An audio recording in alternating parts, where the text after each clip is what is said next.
और आज हम जेई एडवांस 2022 की पेपर की प्रॉपर एनालिसिस करने वाले हैं और उनके सॉल्यूशंस भी डिस्कस करने वाले हैं। तो उन्हीं चैप्टर्स को जेई एडवांस में इस बार एम्फेसाइज किया जो बड़े इंपॉर्टेंट हम बताते रहे हैं क्लासरूम में, like electrochemistry, thermodynamics, thermochemistry, solid state, chemical kinetics, even liquid solution also. तो उन्हीं चैप्टर से मैक्सिमम क्वेश्चन पूछे गए हैं। बहुत मॉडरेट लेवल का पेपर था। जैसे कि हम देख पा रहे हैं, हमारा जो फर्स्ट क्वेश्चन है ये हमारा थर्मोकेमिस्ट्री से लिया गया है, जिसमें हमारे को कैलोरीमेट्री पे बेस्ड क्वेश्चन पूछा गया है, जिसमें हमने क्या करा है कि मरकरी गैस की कंबस्शन करी है कैलोरीमीटर में, वार्म कैलोरीमीटर में। फिक्स वॉल्यूम लिया गया है यहाँ पर और मर्क्यूरिक ऑक्साइड की फॉर्मेशन की गई है। इसमें हमें हीट कैपेसिटी ऑलरेडी दे रखी है 20 किलो जूल पर केल्विन, और ये हमें enthalpy of formation of mercury gas दे रखी है, और हमें molar enthalpy of formation of mercuric oxide पूछा गया है। बहुत ही बेसिक प्रॉब्लम है बच्चों।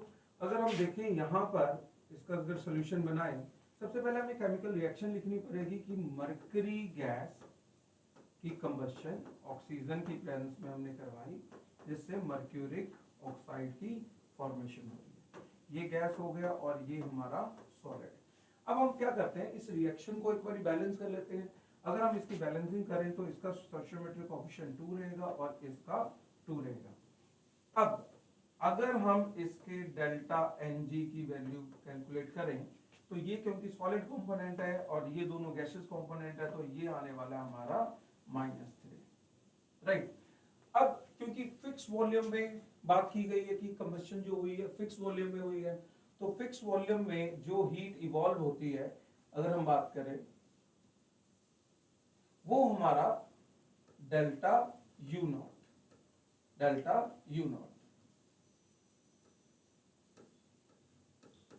अब डेल्टा यू नॉट की अगर हम वैल्यू की बात करें, वो हमारा होगा heat capacity into temperature change. जैसे कि हम देख पा रहे हैं कि पहले टेम्परेचर 298 केल्विन था और अब जो टेम्परेचर है वो आपका 312.8 केल्विन है। जो हीट इवॉल्व हुई है उसने टेम्परेचर को रेज कर दिया। कितना टेम्परेचर में चेंज आया? तो 14.8 केल्विन का चेंज आ रहा है। और अगर हम इसको हीट कैपेसिटी से मल्टीप्लाई करें तो हीट कैपेसिटी इसकी कितनी है? 20। तो अगर इससे मल्टीप्लाई करते हैं तो ये हमारा आ गया 296 किलो जूल। अब क्योंकि ये हीट इवॉल्व हुई है तो इसका जो इंट्रोपी इंटरनल एनर्जी चेंज का साइन होगा वो आपका माइनस रहने वाला है। तो ये चेंज इन इंटरनल एनर्जी है जो कि कांस्टेंट वॉल्यूम में जो हीट इवॉल्व हुई है उसके बारे में मैं बता रही है, राइट।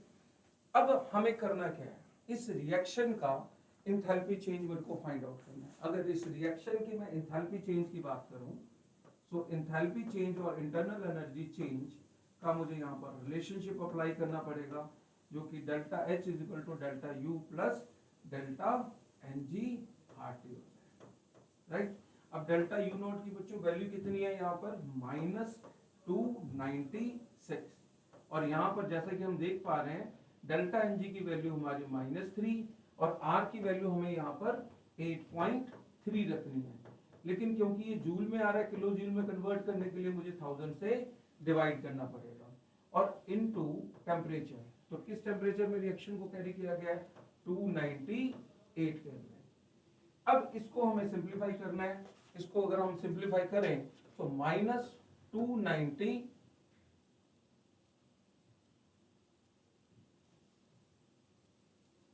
-296 -296 माइनस ऑफ, अगर हम इसको सॉल्व करें तो ये आता है -7.42। सिंप्लीफाई करने के बाद ये आ जाएगा -3.342 किलो जूल। तो बच्चों इस रिएक्शन की अगर हम देखें, हमारे पास इंथैल्पी चेंज आ चुकी है। इस रिएक्शन की हमारे पास इंथैल्पी चेंज की वैल्यू आ चुकी है, राइट। तो वो वैल्यू अगर हम देखें,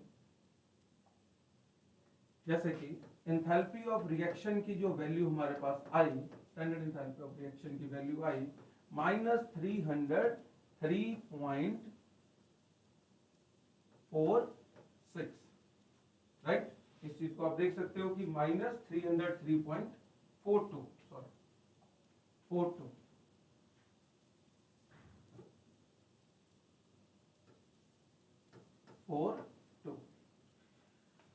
अब हमारी रिएक्शन कौन सी थी? 2Hg plus O2 is giving you 2HgO.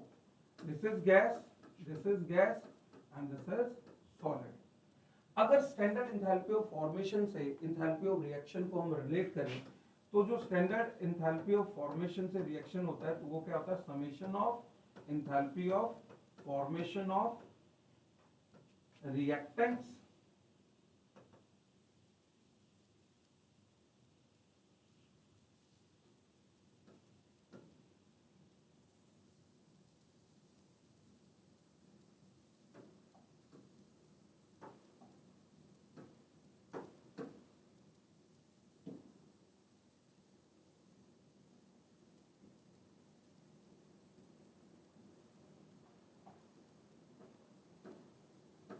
enthalpy of products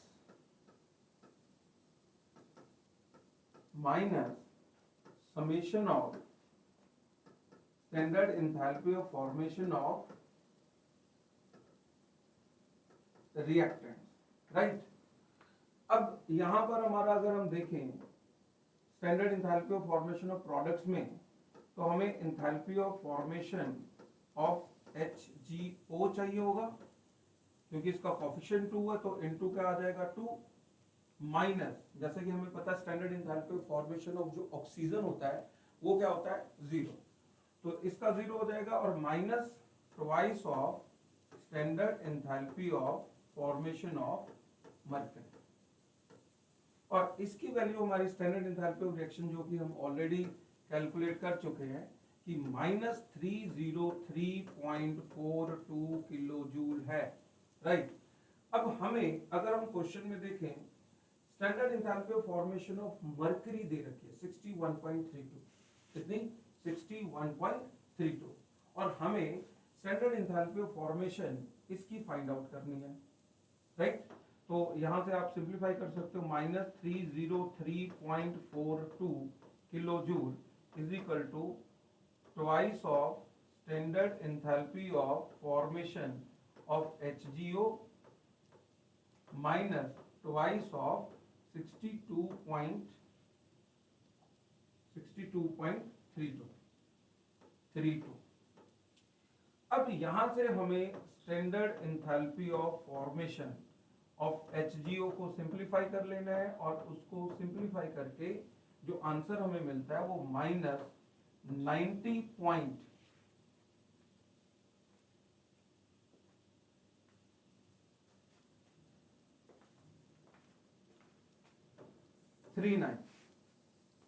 अब हमें करना क्या है? इसका हमें मॉड लेना है, तो अगर हम मॉड लें तो इट इज सिंपली 90.3939 किलो, ये हमारा आंसर, राइट। तो जैसे कि आप देख पा रहे हो कि जो हमारी सेकंड प्रॉब्लम पूछी गई है, सेकंड क्वेश्चन इलेक्ट्रोकेमिस्ट्री का एक बहुत ही बेसिक प्रॉब्लम है जिसमें हम आपको बताते हैं कि जो इलेक्ट्रोड पोटेंशियल वैल्यूज होती हैं उनको आपने डायरेक्ट ऐड नहीं करना है, राइट, क्योंकि डायरेक्टली वो एडिटिव नहीं है ड्यू टू इंटेंसिव नेचर। तो इस क्वेश्चन में अगर हम देखें तो हमें स्टैंडर्ड रिडक्शन पोटेंशियल की वैल्यू को फाइंड आउट करना है। जब पर मैग्नेट आयन MnO4 नेगेटिव आपका मैंगनीज में कन्वर्ट होता है, और जैसा कि हम देख पा रहे हैं पर मैग्नेट आयन जब मैंगनीज में कन्वर्ट होगा तो यहां पर जो इलेक्ट्रॉन्स का गेन है वो 7 इलेक्ट्रॉन्स का गेन रहेगा, और इसकी हमें स्टैंडर्ड रिडक्शन पोटेंशियल की वैल्यू फाइंड आउट करनी है जो कि हम डेल्टा जी वाले रूट से करेंगे। तो इसका जो माइनस अगर हम n की बात करें तो ये 7F और E नॉट की वैल्यू हमें फाइंड आउट करनी है, राइट। अब हमें पास कुछ इक्वेशंस दे रखी हैं अब पहले उन इक्वेशंस को थोड़ा सा ऑब्जर्व कर लेते हैं कि जब MnO4 नेगेटिव हमारा MnO2 में कन्वर्ट हो रहा है, तो यहाँ पर हम देख पा रहे हैं कि +7 से ये +4 में गया, तो 3 इलेक्ट्रॉन्स का गेन होगा। तो इसकी n की वैल्यू कितनी रही? 3। और अगर डेल्टा G और E का रिलेशनशिप लगाएं, इसे मैं डेल्टा G1 मान लूं, तो यहाँ पर -3f और इसके E0 की वैल्यू हम देख पा रहे हैं, हमें दे रखी है 1.68। उसी तरीके से नेक्स्ट इक्वेशन देखें कि जब MnO2 आपका कन्वर्ट हुआ Mn2 पॉजिटिव में, और यहां पर हम देख पा रहे हैं +4 से, क्योंकि +2 ऑक्सीडेशन स्टेट में जा रहा है, तो यहाँ पर 2 इलेक्ट्रॉन की एडिशन हुई होगी। और यहाँ पर इसके अगर हम डेल्टा G2 की बात करें, तो n की वैल्यू आपकी आ गई 2 और ये आ गया f, और इसकी जो रिडक्शन पोटेंशियल की वैल्यू है वो 1.21। और थर्ड इक्वेशन हमें दे रखी है कि जब हमारा Mn2 पॉजिटिव Mn में चेंज हुआ और after gaining 2 electrons, right, after gaining 2 electrons, Mn2 positive, 2 positive. अब यहां पर अगर हम इसका डेल्टा G3 निकालें, तो डेल्टा G3 हमारा आएगा -2f, और इसकी स्टैंडर्ड रिडक्शन पोटेंशियल की वैल्यू हमारी -1.03 है। ये हमारी 3 इक्वेशंस हैं, इक्वेशन 1, इक्वेशन 2, इक्वेशन 3। इन तीनों इक्वेशंस को सॉल्व करके हमें हमारी ये वाली फाइनल इक्वेशन को बनाना है। जैसे कि हम देख पा रहे हैं कि अगर मैं इक्वेशन 1, इक्वेशन 2 और इक्वेशन 3 को ऐड कर दूं, तो उसमें क्या होगा? MnO2 कैंसिल हो जाएगा और Mn2 पॉजिटिव कैंसिल हो जाएगा, Mn2 पॉजिटिव कैंसिल हो जाएगा हमारा, और एडिशन से जो हमारी फाइनल इक्वेशन वही वाली इक्वेशन बन जाएगी जो हमें फाइनली इक्वेट करनी है। तो बच्चों बहुत सिंपल है। यहाँ पर हम जैसे कि देख पा रहे हैं कि जो फाइनल हमारा डेल्टा G रहने वाला है फाइनल इक्वेशन का, वो क्या रहने वाला है? Delta G1 plus delta G2 plus delta G3। Delta G हमारा था -7f E0 is equal to, अगर डेल्टा G1 की वैल्यू यहां पर इक्वेट कर दी जाए, राइट, तो डेल्टा G1 की वैल्यू अगर हम यहां पर इक्वेट कर लें,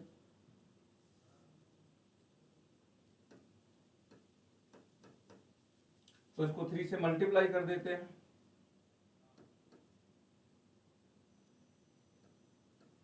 तो ये हमारा आ जाएगा 5.04f। और उसी तरीके से डेल्टा G2 देख लेते हैं, -2.42f, और डेल्टा G3 देख लेते हैं, +2.06f, राइट। अब इन वैल्यूज को हम अपनी उस एक्सप्रेशन में ले लेते हैं। तो जैसा कि देख पा रहे हैं, तो डेल्टा G1 हमारा -5.04f था। डेल्टा G2 की वैल्यू अगर हम देखें, -2.42 -2.42f है, और डेल्टा G3 की वैल्यू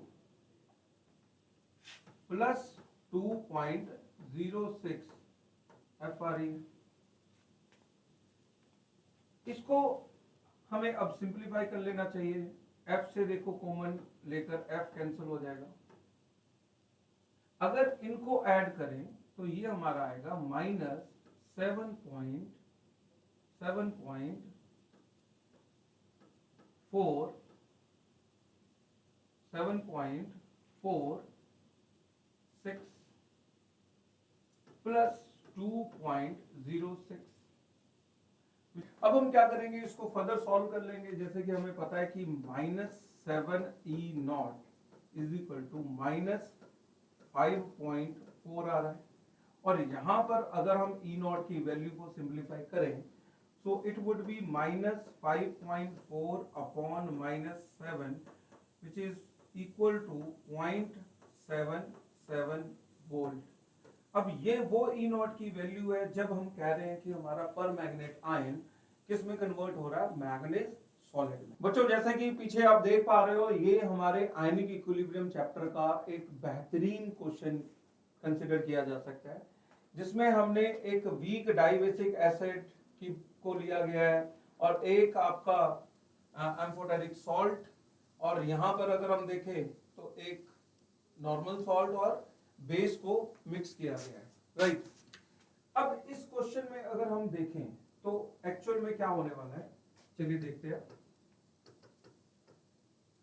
देखिए यहां पर हमारे पास H2CO3 NaHCO3 sodium bicarbonate, Na2CO3 sodium carbonate और सोडियम हाइड्रोक्साइड को मिक्स करके एक सॉल्यूशन प्रिपेयर किया हमने, राइट। और सभी के हमने जो मोल रखे हैं 0.01 मोल, 0.01, 0.01, 0.01, सभी के 0.01 मोल लिए हैं, राइट। अब क्लियरली बच्चा देख पा रहा है कि ये एक एसिड है और ये एक बेस है, और अगर हमारे पास एसिड और बेस सेम सॉल्यूशन में तो पहले हम इनमें रिएक्शन करवाएंगे। H2CO3 plus sodium hydroxide, it will give you NaHCO3 salt plus water. अब जीरो टाइम पे अगर हमने इनके 0.1 मोल और 0.1 मोल लिया है, और यहां पर टी टाइम पे जब ये रिएक्शन कंप्लीट हो जाएगी तो ये भी जीरो बचेगा, ये भी जीरो बचेगा, और जो हमारा सॉल्ट है उसकी 0.01 मोल की फॉर्मेशन हो चुकी है। देखिए ये खत्म हो चुका है और ये खत्म हो चुका है, और हमारा जो सॉल्ट बना 0.01 मोल, और वो यहां पर जाकर ऐड होने वाला है। तो जो नेट कॉन्सेंट्रेशन हमारे पास, नेट कॉन्सेंट्रेशन जो अगर हम देखें सोडियम बाइकार्बोनेट की आने वाली है, तो पहले इनके मोल इक्वेट कर लेते हैं। 0.1 पहले से था, 0.01 और बना, और ये टोटल मोल अगर हम मिलाकर देखें तो ये 0.02 मोल हो गया, राइट। उसी तरीके से अगर हम देखें तो सोडियम कार्बोनेट हमारा 0.01 मोल जो पहले से ही अवेलेबल था, राइट। और अगर हम इसकी कॉन्सेंट्रेशन को फाइंड आउट करें कि सोडियम बाइकार्बोनेट की कॉन्सेंट्रेशन क्या होगी, तो 0.02 बाय वॉल्यूम कितना है 100। उसी तरीके से जो कॉन्सेंट्रेशन सोडियम कार्बोनेट की आने वाली है वो हमारी आने वाली है 0.01 बाय 100। अब सॉल्यूशन में एक एसिड, क्योंकि ये एसिड सॉल्ट है, और उसका कॉरेस्पॉन्डिंग सॉल्ट पड़ा हुआ, तो आप देख पा रहे हो यहां पर ये जो चीज है ये हमारा बन गया बफर सॉल्यूशन, बफर सॉल्यूशन। और जैसे कि इस बफर सॉल्यूशन का हमें रिजल्टिंग पीएच बताना है, तो इसकी पीएच को इक्वेट करने के लिए हम हेंडरसन इक्वेशन को यूज कर सकते हैं। उस इक्वेशन के अकॉर्डिंग अगर हम बफर सॉल्यूशन का पीएच निकालने चाहते हैं, तो क्योंकि हमारा ये डाइबेसिक एसिड था और इसकी सेकंड डिसोसिएशन कांस्टेंट को हमें यहां पर कंसीडर करना पड़ेगा, pKa2 plus log salt concentration upon acid concentration. और जैसा कि हम देख पा रहे हैं कि यहां पर हमारे पास pKa2 ऑलरेडी गिवन है 10.32, और हमारी जो सॉल्ट की कॉन्सेंट्रेशन के कंपैरेटिव एसिड की कॉन्सेंट्रेशन डबल है, तो हम अगर यहां पर देखें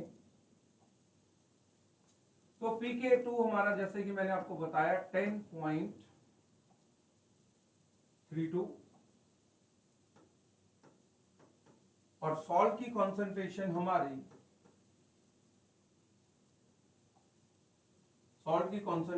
आधी है किसके कंपैरेटिव, एसिड, या एसिड की कॉन्सेंट्रेशन डबल कह सकते हो किसके कंपैरेटिव, सॉल्ट के कॉन्सेंट्रेशन के कंपैरेटिव। ये कितना आ गया 1/2। अब ये हमारा अगर हम देखें 10.32 माइनस log 2। अब क्वेश्चन में ही अगर हम ध्यान से देखें आपको log 2 की वैल्यू को 0.3 कैलकुलेट करने के लिए कहा गया, कैरी करने के लिए कहा गया। तो यहां पर अगर हम यहां पर 10.32 माइनस ये 0.3 करें तो सिंप्लीफाई करके जो आंसर बनेगा 10.02। So it would be your final pH of that resulting solution 10.02, right? Hello everyone, आज अपन सोल्व करेंगे जेई एडवांस 2022 का केमिस्ट्री का पेपर में पहला क्वेश्चन अपने सामने है, treatment of an aqueous solution of 3.74 gram of copper nitrate. Copper nitrate दिया है अपने को, कितना दिया है, कॉपर नाइट्रेट अपने को दिया है भाई 3.74 ग्राम। इसको अपन ट्रीट कर रहे हैं एक्सिस ऑफ KI के साथ। KI के साथ जब कॉपर नाइट्रेट को अपन ट्रीट करेंगे, देखो ये जो KI में I माइनस है, ये I माइनस होता है एक रिड्यूसिंग एजेंट, और यहाँ पे Cu+2 में है। Cu+2 में काफी ज्यादा स्टेबल नहीं होता है, Cu+1 में ज्यादा स्टेबल होता है, तो Cu+2 हो गया अपना ऑक्सीडाइजिंग एजेंट। ये ऑक्सीडाइजिंग एजेंट है, रिड्यूसिंग एजेंट है, आपस में रिएक्ट करेंगे, कॉपर का हो जाएगा रिडक्शन, Cu2I2 की फॉर्म में ये चला जाएगा, साथ ही I माइनस का ऑक्सीडेशन हो जाएगा और आयोडीन गैस लिबरेट होगी। लेकिन ये जो आयोडीन गैस लिबरेट हो रही है, ये अपने सॉल्यूशन में जो I माइनस आयन प्रेजेंट थे, उन I माइनस आयंस के साथ रिएक्ट करके बनाएगी I3 माइनस, और इस I3 माइनस के कारण सॉल्यूशन हो जाएगा कैसा, ब्राउन। तो ऐसा ही क्वेश्चन में बोल रहा है कि एक ब्राउन कलर का सॉल्यूशन बन जाता है, साथ में एक प्रेसिपिटेट मिलता है, प्रेसिपिटेट है यही अपना Cu2I2। क्लियर है? आगे बोलता है इस प्रेसिपिटेट को हम पास करवा रहे हैं H2S गैस, इस प्रेसिपिटेट में पास करवा दें क्या, H2S गैस। तो Cu2I2 में हमें H2S गैस पास करवानी है। H2S गैस पास कराने से Cu2I2 एक दूसरे प्रेसिपिटेट में कन्वर्ट हो जाएगा। दूसरा प्रेसिपिटेट हमें साफ साफ दिख रहा है यहाँ पे Cu2S, और साथ में बन जाएगा HI। दोनों रिएक्शंस को एक बार बैलेंस कर लेते हैं। कॉपर का 1 मोल इस साइड दिख रहा है, कॉपर के 2 मोल प्रोडक्ट साइड में दिख रहे हैं, तो 2 मोल रिएक्टेंट साइड में भी कर लेते हैं। 2CuNO3 आयोडीन के अपने को दिख रहे हैं, देखो 2 मोल यहाँ पे, 2 मोल यहाँ पे, 4 मोल। तो KI भी ले लेते हैं अपन, कितना, 4 मोल। 4 मोल KI ले लेते हैं, 4 मोल KI ले लेते हैं, और ये बैलेंस हो जाएगी रिएक्शन इस तरह से। 4 मोल यहाँ से NO3 जो है वो KNO3 की फॉर्म में यहाँ पे कन्वर्ट हो चुका होगा। तो आगे हमें KNO3 के भी 4 मोल्स मिल रहे होंगे। क्लियर? नेक्स्ट, इस रिएक्शन को बैलेंस अपन कर चुके हैं, दूसरी रिएक्शन को बैलेंस करने चलते हैं। Cu2I2 का अपने पास 1 मोल है, Cu2S का 1 मोल बन जाएगा। I के अपने पास 2 मोल है, हाइड्रोजन के 2 मोल हैं, 2 मोल मिल जाएगा अपने को HI। अब स्टोइकियोमेट्री लगाते हैं, क्योंकि हमें पता करना है Cu2S का मास। Cu2S का मास पता करने के लिए हमें Cu2I2 का मास चाहिए। Cu2I2 के लिए हमें चाहिए यहाँ से CuNO3 के मोल्स। KI एक्सिस में दिया है, इसके ऊपर ध्यान नहीं देना है। CuNO3 के हमें मोल्स पता करने हैं। मोल्स पता करने के लिए गिवन मास को डिवाइड कर देते हैं मोलर मास से। कॉपर नाइट्रेट का मोलर मास दिए हुए डेटा से अपन कैलकुलेट कर सकते हैं, ये आ जाएगा कितना, 187 ग्राम पर मोल। मोल्स अपने पास बने 0.02 मोल। रिएक्शन अपन ने बैलेंस कर रखी है। स्टोइकियोमेट्री यदि अपन देखें तो हमें दिख रहा है 2 मोल से 1 मोल Cu2I2 बन रहा है, मतलब जितने मोल अपन कॉपर नाइट्रेट के लेंगे उसके हाफ मोल Cu2I2 के बन जाएंगे। 0.02 मोल्स अपन ने लिए हैं तो 0.01 मोल Cu2I2 मिल जाएगा। इस Cu2I2 को यहाँ पे शिफ्ट करते हैं 0.01 मोल। 0.01 मोल से Cu2S कितना बनेगा, देखो स्टोइकियोमेट्री में साफ दिख रहा है 1 मोल से 1 मोल बन रहा है, तो 0.01 मोल से 0.01 मोल Cu2S मिल जाएगा। इस 0.01 मोल Cu2S का मास हमें पता करना है। क्वेश्चन में ग्राम में मास पूछा है तो हमें मोलर मास से मल्टीप्लाई करना है। मोलर मास कैलकुलेट करने के लिए अगेन हमें यहाँ पे सल्फर का मास, यहाँ पे कॉपर का मास दिया हुआ है। Cu2S का मोलर मास कैलकुलेट करेंगे, ये आ जाएगा 158 ग्राम मोलर मास है, 0.01 मोल है, मल्टीप्लाई करेंगे हमें पता लग जाएगा इसका मास 1.58 ग्राम। तो ये आ गया आपका आंसर। नेक्स्ट क्वेश्चन की तरफ चलते हैं।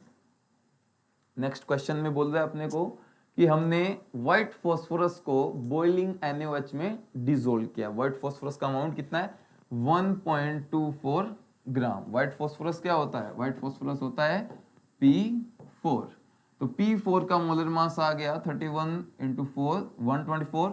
124 से डिवाइड करेंगे 1.24 को, हमें मिल जाएगा ये कितना 0.01 मोल। 0.01 मोल फॉस्फोरस लिया अपन ने P4, इसकी NaOH से रिएक्शन करवानी है।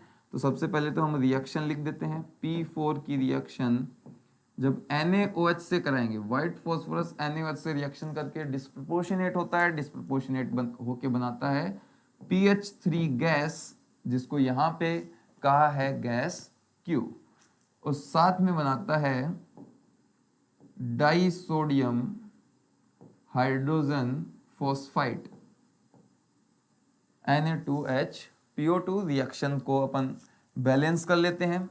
बैलेंस करने के लिए अपने को रेडॉक्स मैकेनिज्म लगानी पड़ेगी। मेरे को रिएक्शन बैलेंस फॉर्म याद है, मैं डायरेक्ट लिख देता हूँ।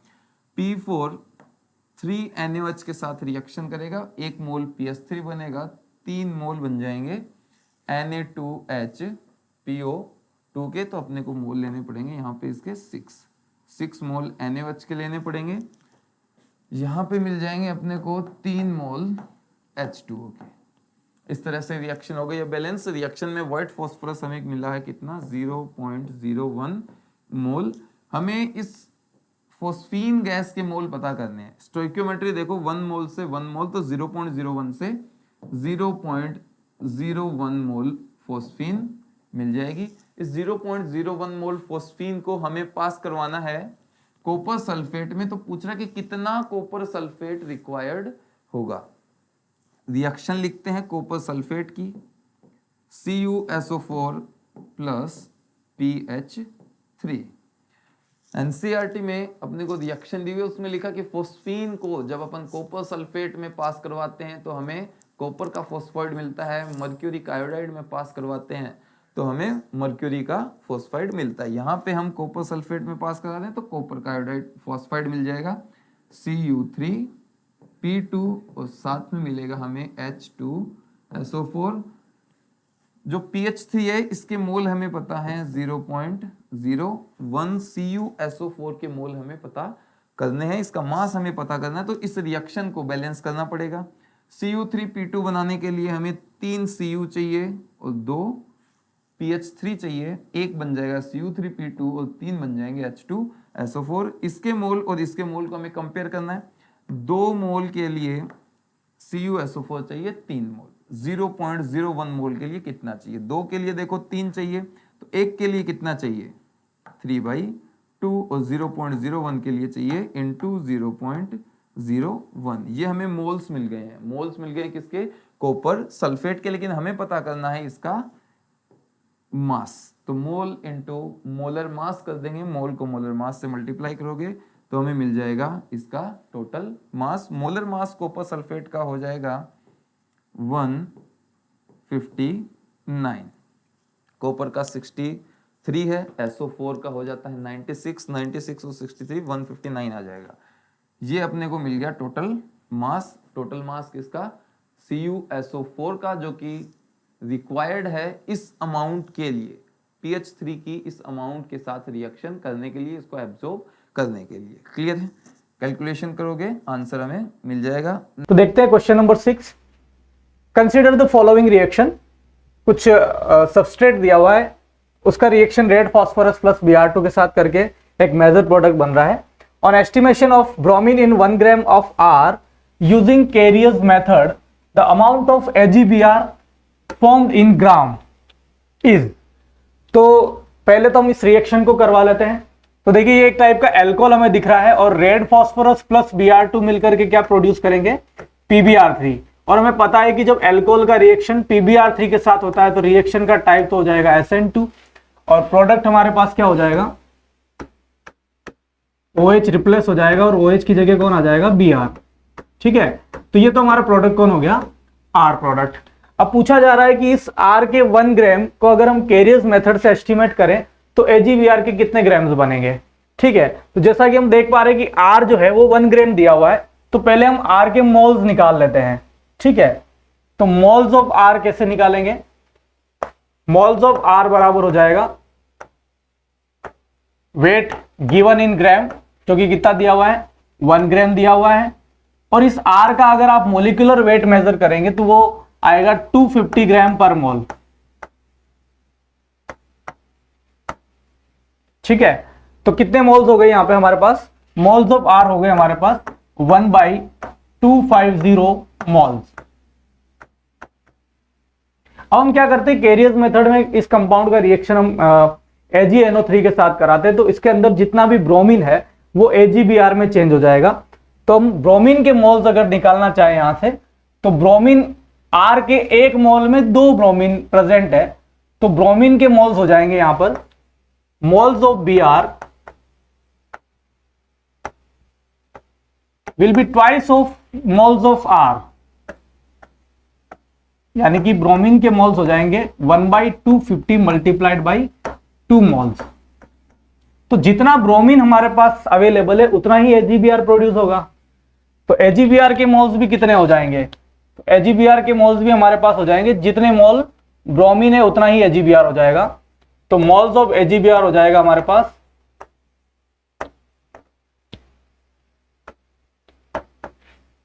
मोल्स ऑफ ब्रोमीन, और वो कितना है 1/250 मल्टीप्लाइड बाई 2। तो वेट इन ग्राम पूछा है, वेट इन ग्राम पूछा है AgBr का, कि AgBr का ग्राम में वेट क्या होगा, कितना प्रोड्यूस होगा। तो उसको हम निकाल सकते हैं, moles of AgBr multiplied by it's molecular weight. ठीक है, तो AgBr का मोलिकुलर वेट होता है 188। तो अगर आप इसको सोल्व करेंगे तो ये लगभग आएगा 1.59 के लगभग, कितना आएगा 1.59 ग्राम के लगभग, इतना AgBr यहां पे प्रोड्यूस होगा। तो हमारा आंसर क्या हो जाएगा 1.59 ग्राम। नेक्स्ट क्वेश्चन देखते हैं। The given percentage of hydrogen in Q, the wait percentage of hydrogen in Q formed in the following reaction sequence is. ठीक है, तो पहले हम इस रिएक्शन को कंप्लीट कर लेते हैं। सबसे पहले यहां पे हम क्लोरोबेंजीन का रिएक्शन करवा रहे हैं NaOH एट 623 और 300 ATM पर। तो ये डाउ प्रोसेस रिएक्शन है, डाउ प्रोसेस, जिसमें कि हम क्लोरोबेंजीन का रिएक्शन NaOH के साथ कराते हैं तो फिनोल प्रोड्यूस होता है। ठीक है, अब हम फिनोल का रिएक्शन नेक्स्ट स्टेप में करवा रहे हैं कॉन्सेंट्रेट H2SO4 और कंसंट्रेट HNO3 के साथ। तो नाइट्राइटिंग मिक्सचर हम इसको बोल सकते हैं, कंसंट्रेट H2SO4 और फिर किसके साथ, कंसंट्रेट HNO3 के साथ। तो हमें पता है कि जब ये रिएक्शन होती है तो फिनोल की रिएक्शन जब होगी तो यहां पे पिक्रिक एसिड का फॉर्मेशन होगा, 2,4,6 ट्राइनाइट्रोफिनोल। ठीक है, अब ये पूछा जा रहा है, ये हमारा प्रोडक्ट Q है, कि Q के अंदर वेट परसेंटेज ऑफ हाइड्रोजन क्या होगा। ठीक है, तो Q के अंदर हम देख लेते हैं कि कितना हाइड्रोजन प्रेजेंट है और उसका वेट क्या है।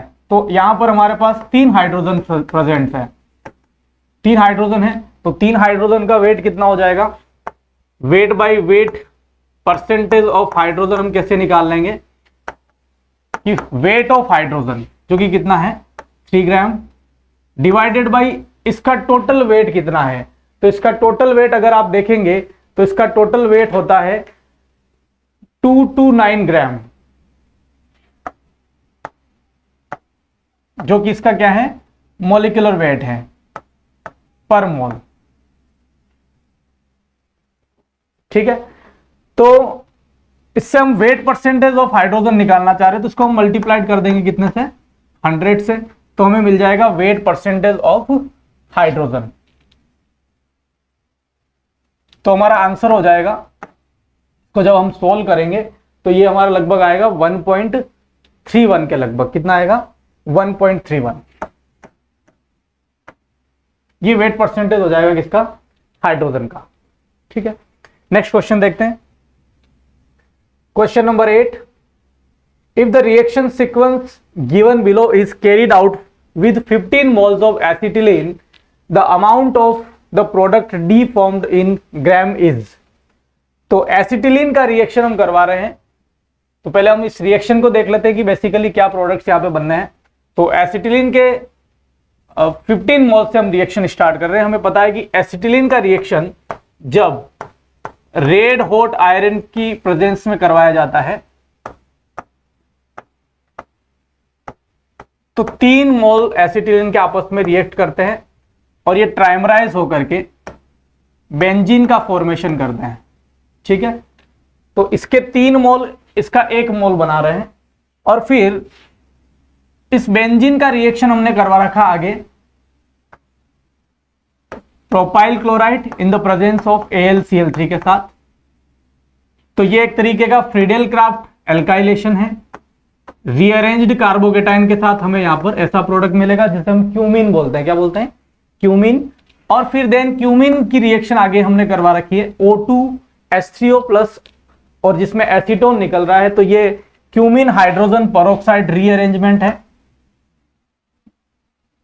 क्यूमीन हाइड्रोजन पेरोक्साइड रीअरेंजमेंट, जिसमें एक तो एसीटोन बनता है और दूसरा क्या बनता है, फिनोल बनता है।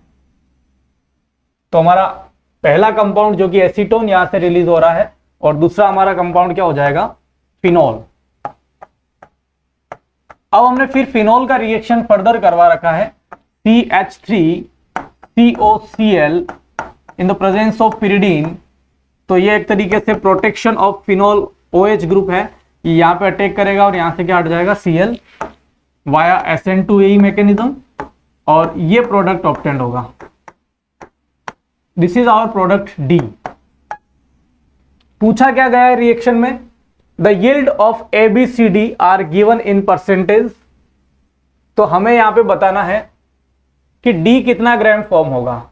ठीक है, और इनिशियली हमने कितने मोल्स लिए हैं एसिटिलीन के, हमने लिए हैं इनिशियली एसिटिलीन के 15 मोल्स। तो इसके 15 मोल से इसका कितना मोल बनना चाहिए, 5 मोल बनना चाहिए, क्योंकि इसके 3 से ये 1 बन रहा है। और जैसा कि बताया गया है कि यील्ड कितना परसेंट है, 80% है, तो ये कितना बनना चाहिए, ये बनेगा हमारा 0.8, यानी कि 4 मोल बनेगा। ठीक है, बनना कितना चाहिए था 5 मोल, लेकिन यील्ड 0.8%, 80% दिया हुआ है, इसलिए कितना बनेगा 4 मोल्स। अब हम आगे देखते हैं कि ये वापस बी में चेंज हो रहा है, ये हमारा कंपाउंड बी है और यील्ड कितना परसेंट है, 50%, यानी कि इसके 4 मोल से इसके 2 मोल बन पाएंगे। और फिर इसका रिएक्शन क्यूमीन हाइड्रोजन पेरोक्साइड हो रहा है, फिर से यील्ड कितना है, सी का यील्ड फिर से गिवन है 50%, तो इस बार ये कितना हो जाएगा, ये 1 मोल हो जाएगा। और फिर सी कन्वर्ट हो रहा है डी के अंदर विद 100% यील्ड, तो इसके 1 मोल से वापिस ये कितना मिल जाएगा, 1 मोल।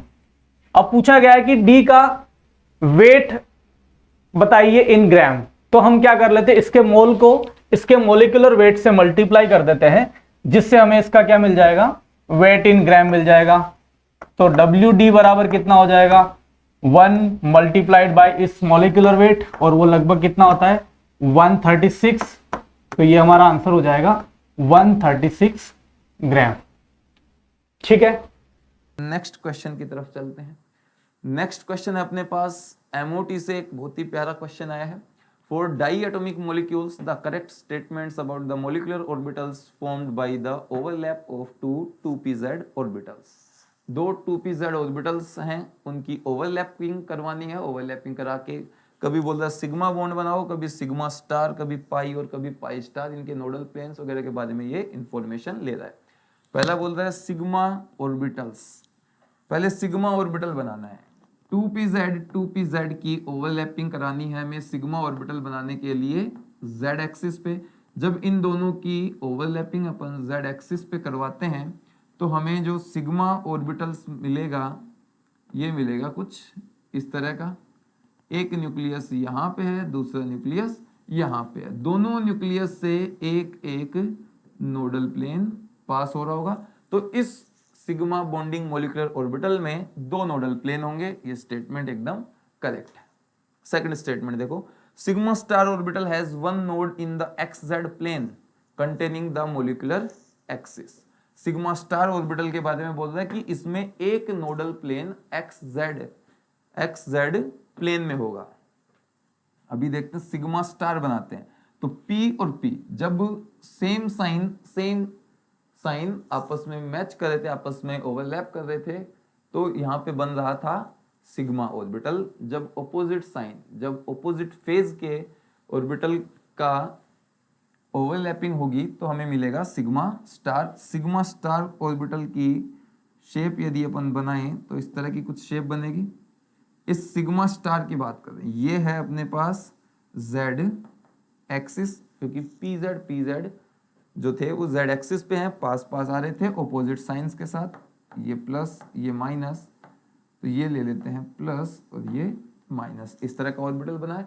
नोडल प्लेन्स की बात कर रहा है, नोडल प्लेन कहाँ होगा, तो इसका नोडल प्लेन देखो, एक नोडल प्लेन हमें दिख रहा है यहाँ पे, एक नोडल प्लेन दिख रहा है इस न्यूक्लियस से पास होता हुआ, एक नोडल प्लेन दिख रहा है हमें इस न्यूक्लियस से पास होता हुआ। टोटल 3 नोडल प्लेन दिख रहे हैं, लेकिन ये बोल रहा है कि वन नोडल प्लेन इन XZ प्लेन। XZ प्लेन में क्या कोई नोडल प्लेन है? इसका कोई भी नोडल प्लेन XZ प्लेन में नहीं है। सारे के सारे नोडल प्लेन जो है इसके XY प्लेन में। ये यदि Z एक्सिस है तो X एक्सिस को मैं मान लेता हूं प्लेन के बाहर निकलती हुई और Y एक्सिस को मान लेता हूं प्लेन के अंदर ऊपर की तरफ। तो X और Y एक्सिस को कंटेन करता हुआ जो नोडल प्लेन है वो यहाँ पे मिल रहा है अपने को तीनों ही केस में। तो तीनों नोडल प्लेन XY प्लेन में है। ये स्टेटमेंट है रॉन्ग। थर्ड बोलता है pi orbital has one node in the plane which is perpendicular to the molecular axis and goes through the centre of the molecule. Pi orbital जो है उसमें एक ऐसा नोडल प्लेन है जो कि मॉलिक्यूलर एक्सिस के परपेंडिकुलर है और सेंटर से पास होता है। पाई बॉन्ड कब बनेगा? जब ये सिग्मा ऑर्बिटल्स जब ये pz ऑर्बिटल्स या तो x एक्सिस के अलोंग या फिर y एक्सिस के अलोंग अप्रोच करेंगे तो इस तरह का कुछ ऑर्बिटल बनेगा। ये है इसका पाई ऑर्बिटल। इसका नोडल प्लेन ये यदि z एक्सिस रही है, ये z एक्सिस है, ये एक्सिस है z एक्सिस, तो नोडल प्लेन जो है वो मिला है अपने को यहां से, ये पास कर रहा है यहां से nodal plane XY plane. Nodal plane इसका XY प्लेन है और XY प्लेन इसने कहा है perpendicular to the molecular axis. Molecular axis कहाँ है इसकी? Z axis, sorry molecular axis या तो है इसकी X एक्सिस या फिर है Y एक्सिस। X एक्सिस पे भी पाई बॉन्ड बन सकता है, Y एक्सिस पे भी पाई बॉन्ड बन सकता है। तो मॉलिक्यूलर एक्सिस के परपेंडिकुलर प्लेन नहीं है, मॉलिक्यूलर एक्सिस को कंटेन करता हुआ नोडल प्लेन यहाँ पे मिल रहा है। ये बोल रहा है कि परपेंडिकुलर है मॉलिक्यूलर एक्सिस के, तो बात हो गई इसकी एकदम गलत।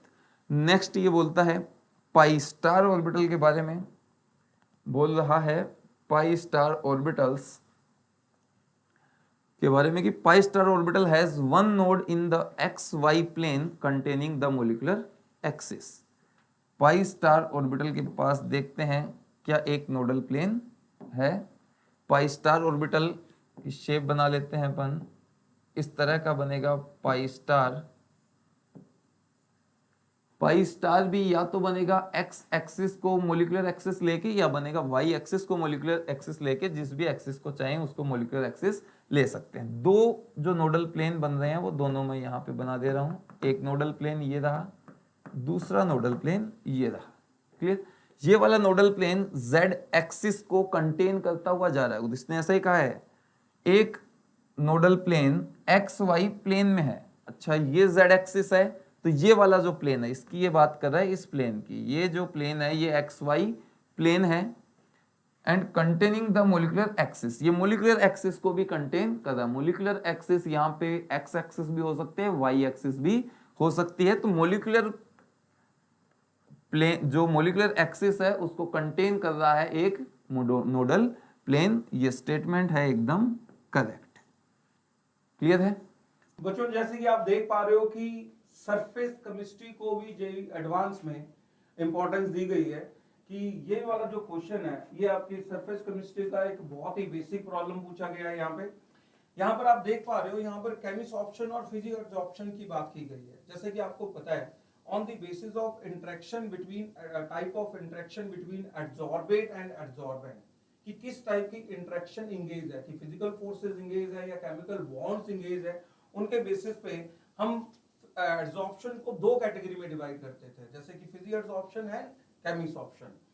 और यहाँ पर उसी की अगर हम बात करें, उन्हीं के प्रॉपर्टीज के बेसिस पे, उनमें जो आपको डिफरेंसेस बताया गया है, उन्हीं के बेसिस पे ये पर्टिकुलर क्वेश्चन को फ्रेम किया गया है। देखिए, we have to pick the correct option. आप यहाँ पर देख पा रहे हैं, हमें करेक्ट ऑप्शन को पिक करना है रिलेटेड टू एड्सॉर्प्शन प्रोसेस।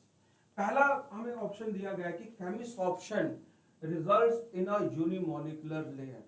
बिल्कुल सही है, ये ऑप्शन बिल्कुल करेक्ट है, क्योंकि केमिसॉर्प्शन में सिंगल लेयर बनेगी।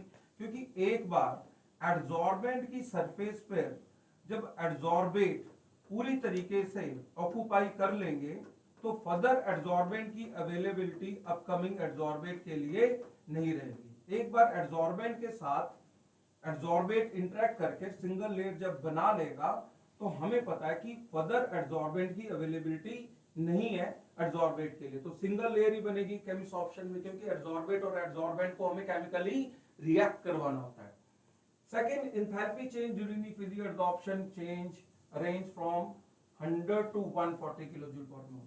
देखिए, ये ऑप्शन अपने आप में इनकरेक्ट है, क्योंकि हमें पता है कि फिजियोएडसॉर्प्शन में जो रेंज होती है वो रेंज 100 to 140 नहीं होती है, वो होती है हमारी 20 to 40 kilojoule per mole. Right? फिजियोएडसॉर्प्शन में जो रेंज होती है हीट ऑफ एडसॉर्प्शन की वो होती है 20 to 40 kilojoule per mole. Now next is chemissorption is an endothermic process. Again, it is a wrong option because as we know, adsorption is always an exothermic process. चाहे फिजिसॉर्प्शन हो रही हो या फिर केमिसॉर्प्शन हो रही है, उस केस में जो आपका एड्सॉर्प्शन होता है वो हमेशा एक्सोथर्मिक रहता है। तो मतलब उसके लिए जो डेल्टा H का साइन रहता है वो नेगेटिव रहता है, ना कि positive. Fourth, lowering the temperature favours physisorption processes. ये ऑप्शन बिल्कुल सही है। जैसे कि हमने एक्सटेंट ऑफ एड्सॉर्प्शन और टेम्परेचर के बीच ग्राफ प्लॉट किया हुआ है, और हमें पता है कि फिजियोएडसॉर्प्शन कॉन्टिन्यूसली डिक्रीज होता है जैसे जैसे हम टेम्परेचर को इंक्रीज करते हैं। तो फिजियोएडसॉर्प्शन कॉन्टिन्यूसली डिक्रीज होता है, मतलब low temperature favours physisorption more as compare to high temperature. को जितना हम हाई टेम्परेचर बढ़ाते हैं, मतलब टेम्परेचर को इंक्रीज करते चले जाएंगे, एक्सटेंट ऑफ एड्सॉर्प्शन उतना ही डिक्रीज होता चला जाएगा। तो lowering the temperature favours physisorption processes. This statement is absolutely right. Okay, next question है अपने पास, बहुत ही अच्छा क्वेश्चन है मेटलर्जी से। मेटलर्जी में बॉक्साइट के मेटलर्जी की बात कर रहा है कि electrochemical extraction of aluminium from bauxite. Bauxite और लेके चलना है और हमें एल्यूमिनियम का एक्सट्रैक्शन करना है। इन प्रोसेसेस में कौन सी प्रोसेस यहाँ पे यूज नहीं होती। सबसे पहला स्टेटमेंट बोलता है ये, the reaction of alumina with Coke at temperature greater than 2500 degree Celsius. जो एल्यूमिनियम है इसका एक्सट्रैक्शन करने के लिए हम कार्बन रिडक्शन मेथड यूज नहीं करते हैं, ये बहुत ही ज्यादा महंगा पड़ सकता है, इसलिए इस मेथड को यूज नहीं करते हैं इस मेथड में। दूसरी भी बहुत सारी कमियां हैं, जैसे एल्यूमिनियम जो है एल्यूमिनियम कार्बाइड बना सकता है, एल्यूमिनियम वेपोराइज हो जाएगा, इसके वेपर्स को हैंडल करना बहुत मुश्किल हो जाता है, तो अपन कार्बन रिडक्शन मेथड यूज नहीं करते हैं। पहला स्टेटमेंट रॉन्ग है। सेकंड स्टेटमेंट देखो, the neutralisation of aluminate solution by passing CO2 gas to precipitate hydrated alumina, बोल रहा है कि CO2 गैस को पास कराते हैं हम एल्यूमिनेट बना के, एल्यूमिनेट के अंदर, एल्यूमिनेट के सॉल्यूशन में जब हम सबसे पहले बना लेते हैं, बेयर प्रोसेस की बात कर रही है बेसिकली, तो बेयर प्रोसेस में याद करो, बेयर प्रोसेस में हमने बना लिया था एल्यूमिना से NaOH की रिएक्शन करवाई थी हाई टेम्परेचर पे, और हमने बना लिया था NaAlOH4। ये सोडियम मेटा एल्यूमिनेट हमने बना लिया था। इस सोडियम मेटा एल्यूमिनेट को वापस न्यूट्रलाइज करने के लिए हम क्या करते हैं, इसमें CO2 गैस पास करवाते हैं, और CO2 गैस जैसे ही पास करवाएंगे AlOH3 हमें मिल जाता है, AlOH3 का प्रेसिपिटेट मिल जाता है। इसको तुम Al2O3.2H2O भी बोल सकते हैं, Al2O3.2H2O, कई बार 3H2O, हाइड्रेटेड एल्यूमिना इसको बोलते हैं अपन। हाइड्रेटेड एल्यूमिना या एल्यूमिनियम हाइड्रोक्साइड का व्हाइट जिलेटिनी प्रेसिपिटेट हमें मिल जाता है। तो बिल्कुल ये प्रोसेस एल्यूमिनियम के एक्सट्रैक्शन में इन्वॉल्व होती है।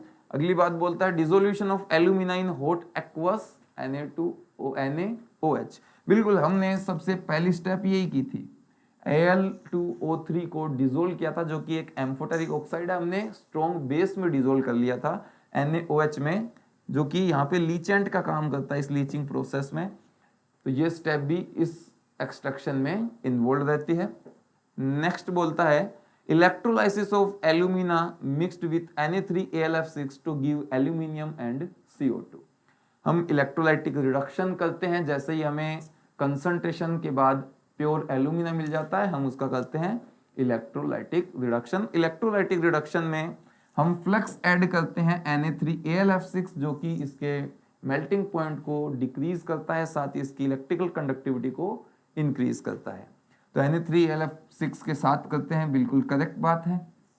नेक्स्ट बोलता है कि एल्यूमिनियम और CO2 हमें मिल जाते हैं, बिल्कुल एल्यूमिनियम +3 से रिड्यूस होके कन्वर्ट हो जाता है Al में, और जो कार्बन है हम यहाँ पे ग्रेफाइट का एनोड ले रहे होते हैं, जो कि कार्बन की एक फॉर्म है। ये कार्बन O-2 के साथ रिएक्शन करता है, CO2 बना लेता है। तो CO2 भी यहाँ पे हमें रिलीज होके मिलती है, एल्यूमिनियम भी मिल जाता है। ये भी बात एकदम करेक्ट है। तो ऑप्शन बी, सी और डी है हमारे आंसर्स। नेक्स्ट क्वेश्चन पे चलते हैं। नेक्स्ट क्वेश्चन में पूछ रहा है कि treatment of गलेना with HNO3 produces A gas that is गलेना है PBS को गलेना बोलते हैं। गलेना की रिएक्शन HNO3 से करवानी है। बोला कि एक गैस बनेगी, उस गैस की प्रॉपर्टीज के बारे में हमें बताना है। गैस कौन सी बनेगी?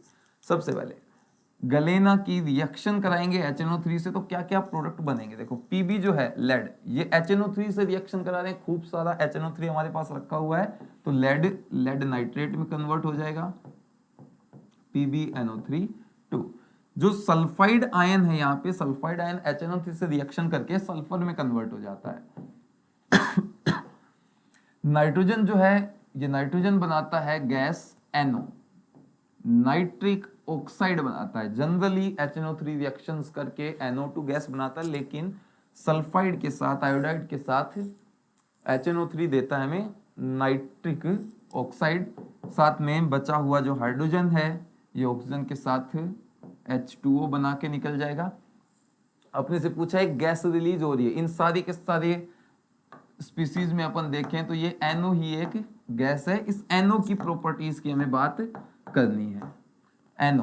NO के बारे में पहली बात बोल रहा है पैरामैग्नेटिक, तो बिल्कुल NO पैरामैग्नेटिक है, क्योंकि इसके पास अनपेयर्ड इलेक्ट्रॉन है, ये एक ओड इलेक्ट्रॉन स्पीसीज है। तो पहली बात एकदम करेक्ट। बेंट जियोमेट्री, दो ही एटम है, दो एटम में कभी भी बेंट जियोमेट्री नहीं बन सकती, दो एटम में केवल लीनियर जियोमेट्री बन सकती है, तो बी हो गया गलत। एसिडिक ऑक्साइड बोल रहे हैं, नॉन मेटल्स के ऑक्साइड एसिडिक होते हैं, लेकिन अपने पास कुछ ऑक्साइड हैं NO, N2O, CO, non metal के ऑक्साइड हैं लेकिन फिर भी न्यूट्रल होते हैं। ये तीनों ऑक्साइड न्यूट्रल हैं, तो एसिडिक ऑक्साइड बोलना इसको गलत है। नेक्स्ट बोलता है कलरलेस, NO का कोई कलर नहीं होता, ये कलरलेस गैस है। ये स्टेटमेंट भी, ऑप्शन भी एकदम करेक्ट है। Consider the reaction sequence given below, the correct statements is oblique are. तो जैसा कि हम देख पा रहे हैं कि कार्बोक्सिलिक एसिड का रिएक्शन Br2 और रेड फास्फोरस के साथ हो रहा है एंड फॉलोड बाय हाइड्रोलाइसिस। तो ये हमें देखने में पता चल रहा है कि ये रिएक्शन कैसा है, ये HVZ रिएक्शन है। तो HVZ रिएक्शन में क्या होता है, अल्फा ब्रोमिनेशन हो जाता है कार्बोक्सिलिक एसिड का। ठीक है, तो क्या प्रोडक्ट बन जाएगा, अल्फा पर हम हाइड्रोजन को हटा के क्या लगा देंगे, Br लगा देंगे क्या,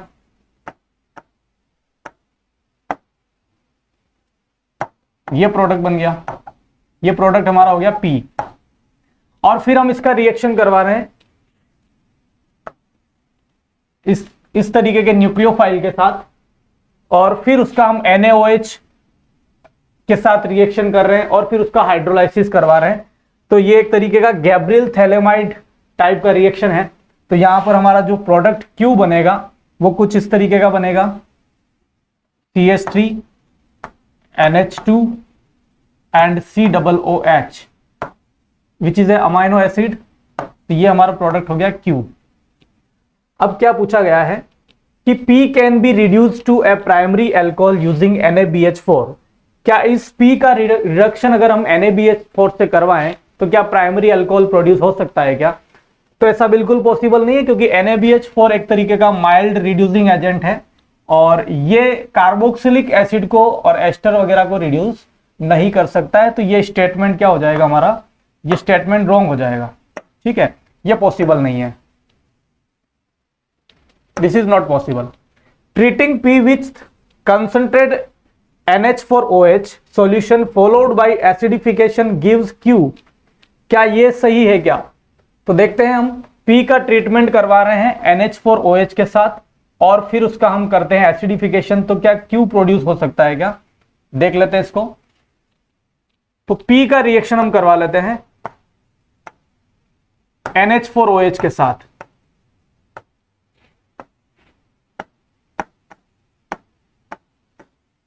ठीक है, तो कैसा रिएक्शन होगा यहां पे बनेगा CH3 Br COO minus NH4 plus, और क्या निकल जाएगा यहां से, H2O। ठीक है, अब ये यहां से क्या रिलीज करेगा, ये यहां से अमोनिया गैस को रिलीज करेगा, यहां से अमोनिया गैस रिलीज होगी और ये अमोनिया गैस फिर यहां पर अटैक करके किसको सब्स्टिट्यूट कर देगी, Br को।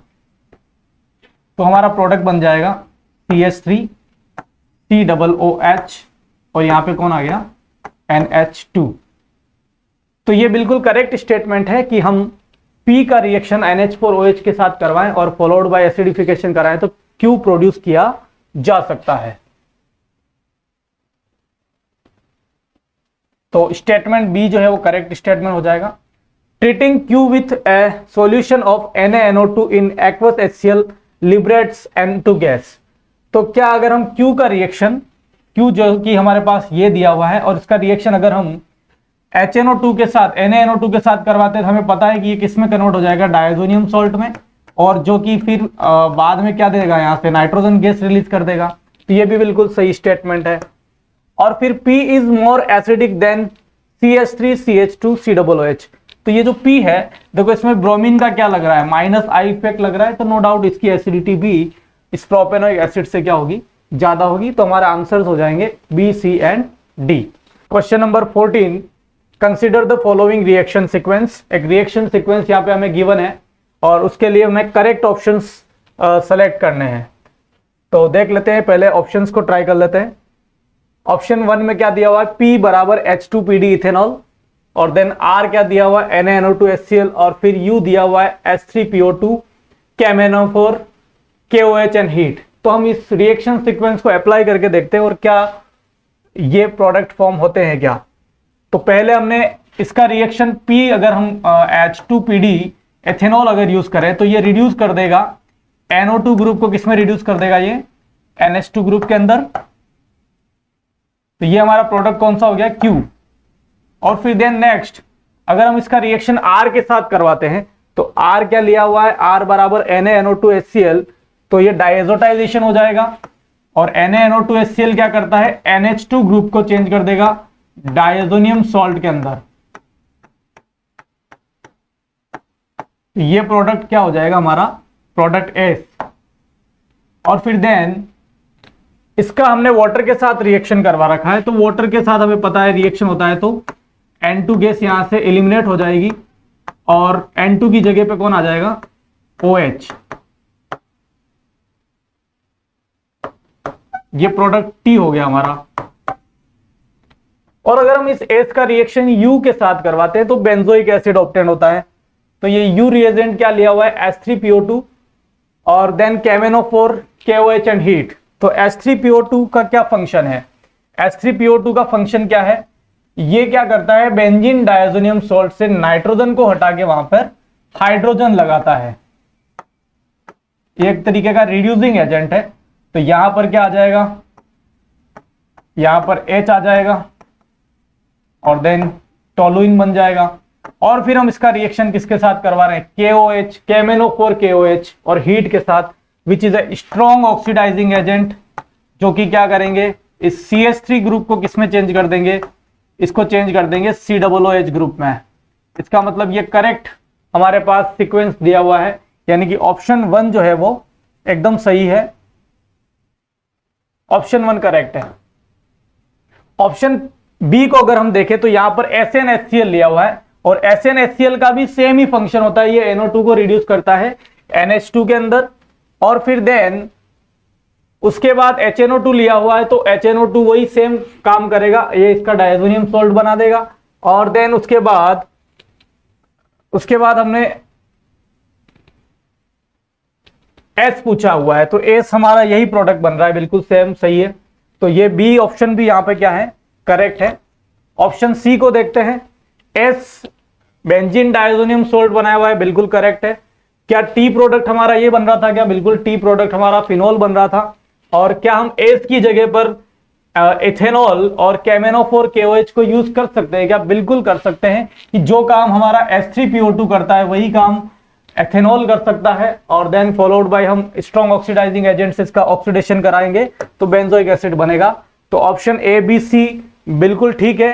डी ऑप्शन को चेक कर लेते हैं, डी में क्यू दिया हुआ है तो क्यू क्या यहां पर हमारा ये प्रोडक्ट बन रहा है क्या, तो देखते हैं क्यू प्रोडक्ट हमारा एनिलीन है ना, एनिलीन होना चाहिए। जबकि इसने क्या दिया हुआ है, यहां पर दिया हुआ है NO2 और COOH गिवन है, जो कि पॉसिबल नहीं है। तो हमारा आंसर क्या हो जाएंगे, ए बी सी, ये तीनों ऑप्शंस क्या होंगे, करेक्ट होंगे।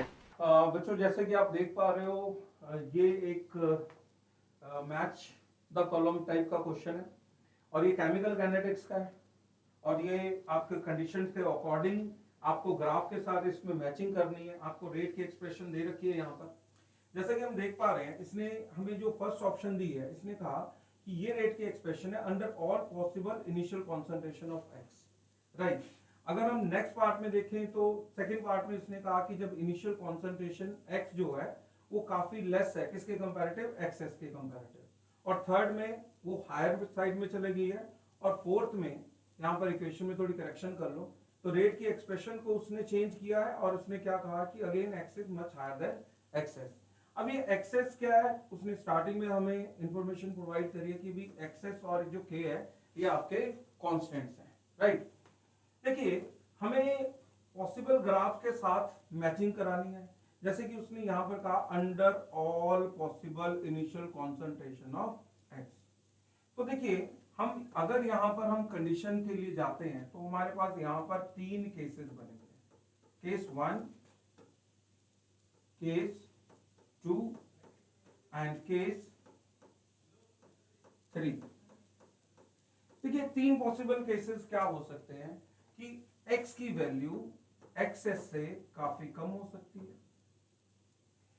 x की वैल्यू एक्सेस से कंपेरेबल हो सकती है और x की वैल्यू एक्सेस से काफी बड़ी हो सकती है। तो ये 3 पॉसिबल केस होते हैं, राइट। हम फर्स्ट केस को कंसिडर कर लेते हैं कि जब x काफी स्मॉलर है किसके कंपैरेटिव, एक्सेस के कंपैरेटिव। उस केस में मैं एक्स को अप्रोक्स एक्सेस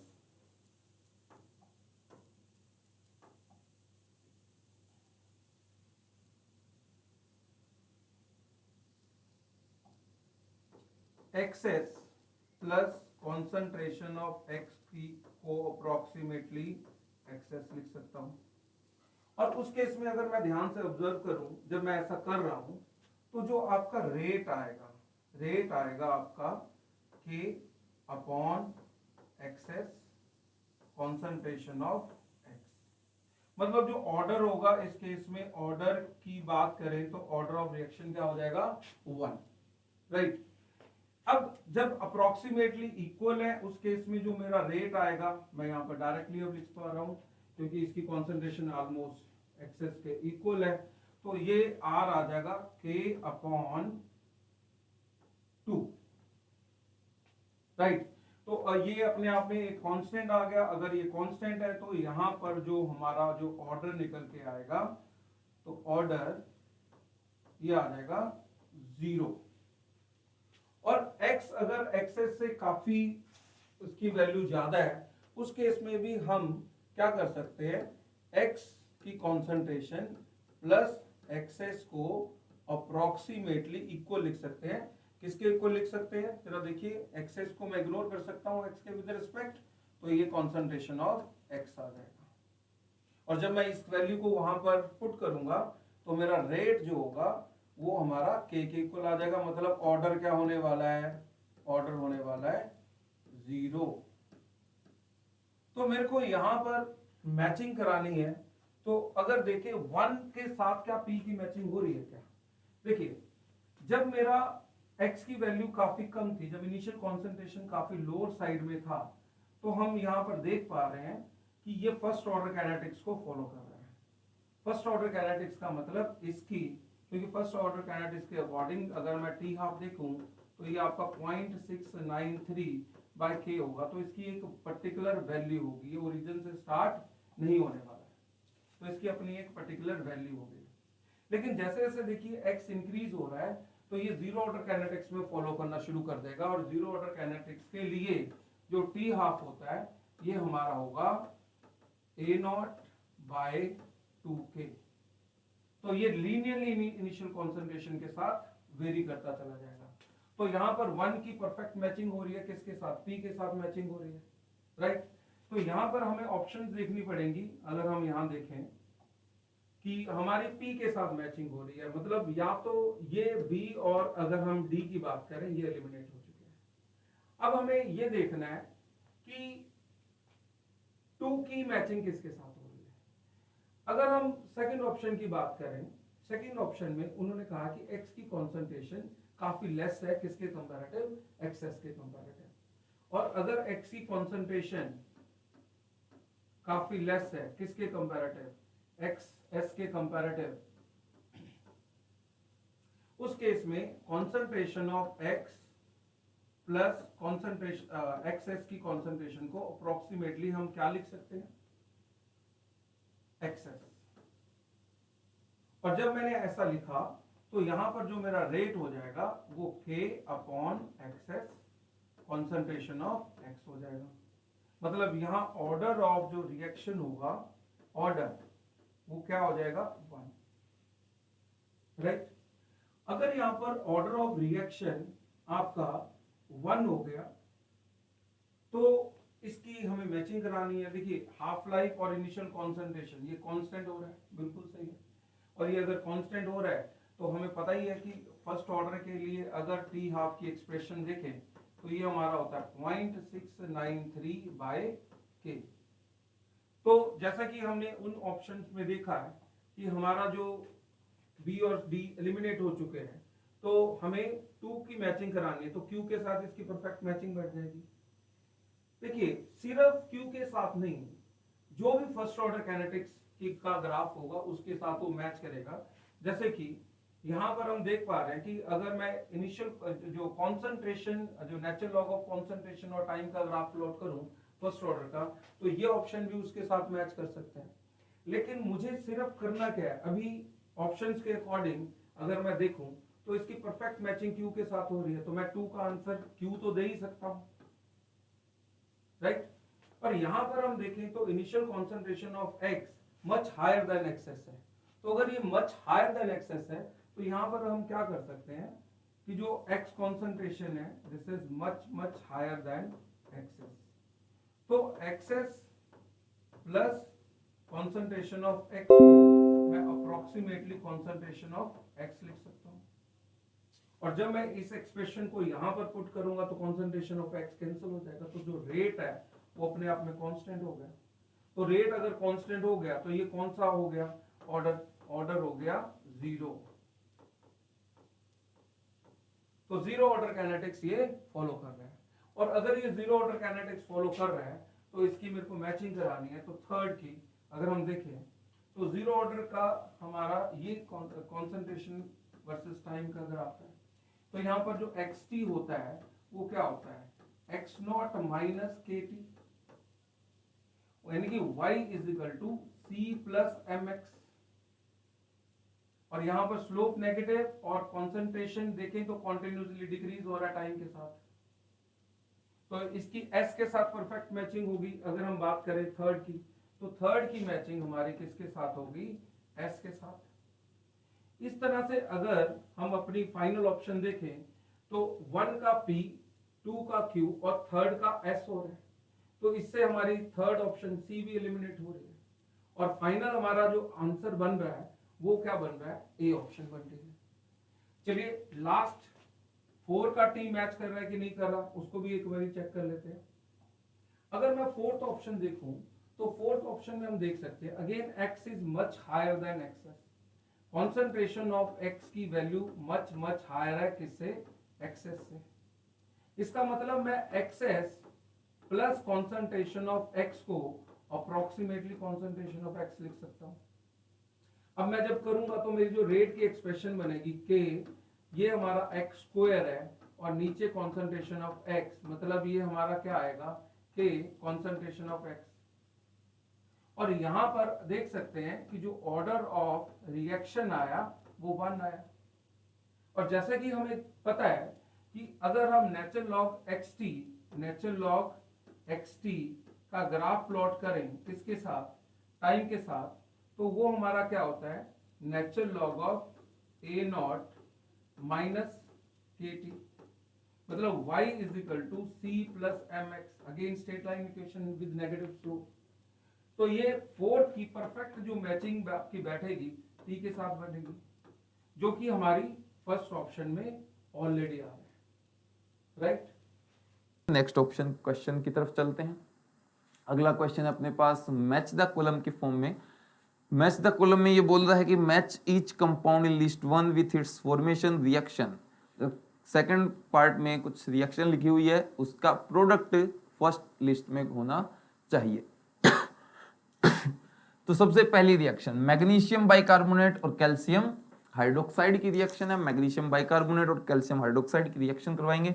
तो मैग्नीशियम देखो, मैग्नीशियम OH माइनस के साथ रिएक्शन करके, मैग्नीशियम OH माइनस के साथ रिएक्शन करके बना सकता है MgOH2 का प्रेसिपिटेट। या इसको इस तरह से देखो, HCO3 माइनस यहाँ पे तुम्हारे पास है एसिड और OH माइनस है बेस, OH माइनस है बेस। HCO3 माइनस और OH माइनस जो है ये आपस में रिएक्शन करेंगे, रिएक्शन करके बनाएंगे CO3 माइनस 2 और H2O, CO3 माइनस 2 और H2O। तो कैल्शियम कार्बोनेट हमें यहां से मिल जाएगा, कैल्शियम कार्बोनेट मिल जाएगा प्रेसिपिटेट के फॉर्म में। और जो मैग्नीशियम है ये हमें मिल जाएगा मैग्नीशियम हाइड्रोक्साइड के प्रेसिपिटेट की फॉर्म में। मैग्नीशियम हाइड्रोक्साइड का भी प्रेसिपिटेट मिल जाएगा, कैल्शियम कार्बोनेट भी हमें मिल जाएगा।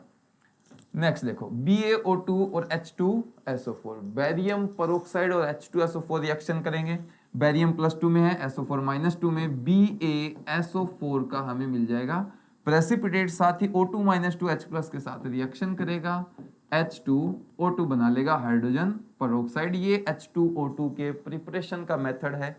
अगला है कैल्शियम हाइड्रोक्साइड और MgCl2 की रिएक्शन। Mg जो है अगेन यहाँ पे OH माइनस के साथ जैसे ही रिएक्शन करेगा मैग्नीशियम हाइड्रोक्साइड बनाएगा जो कि इनसोल्यूबल होता है, इसलिए मैग्नीशियम हाइड्रोक्साइड की फॉर्म में प्रेसिपिटेट हो जाएगा और कैल्शियम क्लोराइड सॉल्यूशन में डिसॉल्व हो जाएगा, CaCl2 की फॉर्म में इस सॉल्यूशन में रहेगा। बेरियम पेरोक्साइड की HCl से रिएक्शन कराते हैं। बेरियम अगेन क्लोरीन से रिएक्शन करके BaCl2 बनाएगा और O2 पेरोक्साइड आयन H+ से रिएक्शन करेगा, H2O2 बनाएगा।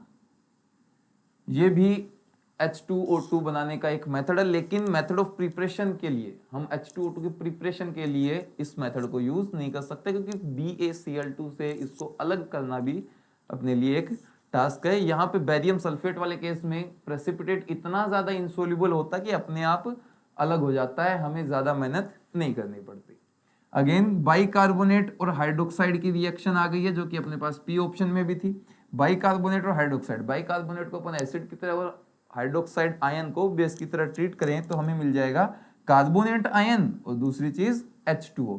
कैल्शियम है, कार्बोनेट है और वाटर है, तो CaCO3 मिल जाएगा और साथ में H2O रिलीज हो जाएगा। क्लियर है? सारे के सारे रिएक्शंस के प्रोडक्ट अपने पास आ गए हैं। ऑप्शंस को अपन बहुत ही इजीली मैच कर सकते हैं। यदि ऑप्शंस को भी अपन ने मैच कर लिया, एक दो ऑप्शन को भी अपन मैच कर ले तो काफी इजीली पूरा क्वेश्चन, ये पूरा पहेली जो है सोल्व हो सकती थी। ऑप्शन ही इसी तरह से डिजाइन इसमें किए हुए हैं। नेक्स्ट क्वेश्चन देखते हैं। अगला क्वेश्चन भी अपने पास है मैच द कॉलम टाइप का। चलो, बहुत ही बढ़िया क्वेश्चन है। मैच द कॉलम में कुछ प्रॉपर्टीज दे रखी हैं, इन प्रॉपर्टीज को मैच करवाना है इनके कंपाउंड्स के साथ। मैच करवाते हैं। सबसे पहला कंपाउंड CrCN64-। अच्छा, इधर से देखते हैं। सबसे पहले तो ये बोल रहा है कि ऑक्सीडेशन स्टेट मेटल का क्या है। अपन ऑक्सीडेशन स्टेट पता कर लेते हैं सभी में। क्रोमियम यहाँ पे देखो CN6 है, CN का चार्ज है -1, -1 चार्ज वाले 6 स्पीसीज है, तो -6 तो हो गया। CN के कारण टोटल चार्ज है -2, तो क्रोमियम का चार्ज आ जाता है यहाँ पे Cr+2। रूथेनियम का चार्ज पता करते हैं, सिमिलर एकदम सेम केस है, Cl-1, टोटल चार्ज -2 है, तो रूथेनियम आ गया यहाँ पे +4। एक तो सेकंड वाला मैच हो गया किससे?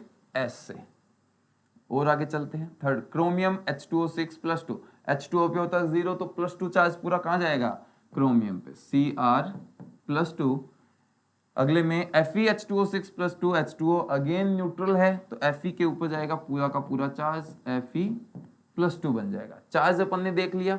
अब अपन देख लेते हैं D में कितने इलेक्ट्रॉन रह जाते हैं क्रोमियम के पास। क्रोमियम का कॉन्फ़िगरेशन होता है D5S1, +2 करेंगे, S का 1 गया, D में से 1 गया, तो बचा D4।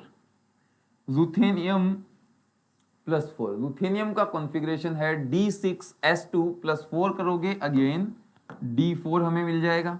क्रोमियम +2 सेम है, D4।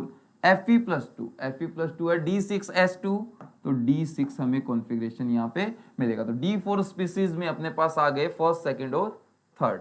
फर्स्ट, सेकंड और थर्ड में आएगा T यहाँ भी आएगा, T यहाँ भी आएगा और T यहाँ भी आएगा। अगला देखते हैं लो स्पिन कॉम्प्लेक्स आयन। लो स्पिन कॉम्प्लेक्स कब बनते हैं? लो स्पिन कॉम्प्लेक्स तब बनते हैं जब अपने पास स्ट्रॉन्ग फील्ड लिगेंड हो। लिगेंड को चेक करो, CN- स्ट्रॉन्ग फील्ड लिगेंड है, इसलिए ये आएगा लो स्पिन में। दूसरा Cl-, ऐसे तो काफी वीक फील्ड लिगेंड है, लेकिन जब भी अपने पास 4D या 5D सीरीज का कोई मेटल आता है तो सारे के सारे लिगेंड ही स्ट्रॉन्ग फील्ड की तरह बिहेव करने लग जाते हैं और लो स्पिन कॉम्प्लेक्स बनाते हैं। Cr+2 के साथ H2O है, H2O एक वीक फील्ड लिगेंड है, इसलिए हाई स्पिन कॉम्प्लेक्स बनेगा। Fe+2 के साथ H2O again weak field ligand है, इसलिए हाई स्पिन कॉम्प्लेक्स बनेगा। तो लो स्पिन में अपने पास आ जाएगा फर्स्ट और सेकंड। अपने से पूछ रहा है mu spin only magnetic moment 4.9 bore magnetron किस में है? म्यू 4.9 के लिए हमें अनपेयर्ड इलेक्ट्रॉन्स चाहिए कितने? 4। म्यू होता है √n × n+2, तो फॉर्मूला रख के देखेंगे अपन, अनपेयर्ड इलेक्ट्रॉन अपने को मिल जाएंगे कितने? 4 अनपेयर्ड इलेक्ट्रॉन्स चेक करो किस में है। 4 अनपेयर्ड इलेक्ट्रॉन्स चेक करो, यहाँ पे है D4 लो स्पिन। D4 लो स्पिन यदि हम बनाएंगे तो T2Z नीचे, Eg ऊपर, 1 2 3 लो स्पिन है, इसलिए T2Z में पेयरिंग हो जाएगी केवल 2 अनपेयर्ड इलेक्ट्रॉन, इन दोनों में 4.9 नहीं हो सकता। D4 हाई स्पिन को देखते हैं। D4 हाई स्पिन है, पेयरिंग नहीं होगी, और पेयरिंग नहीं होगी तो 1 2 3 4 4 अनपेयर्ड इलेक्ट्रॉन है, इसमें आ जाएगा Q, थर्ड वाले में आ गया Q। फोर्थ में चेक करते हैं D6 हाई स्पिन।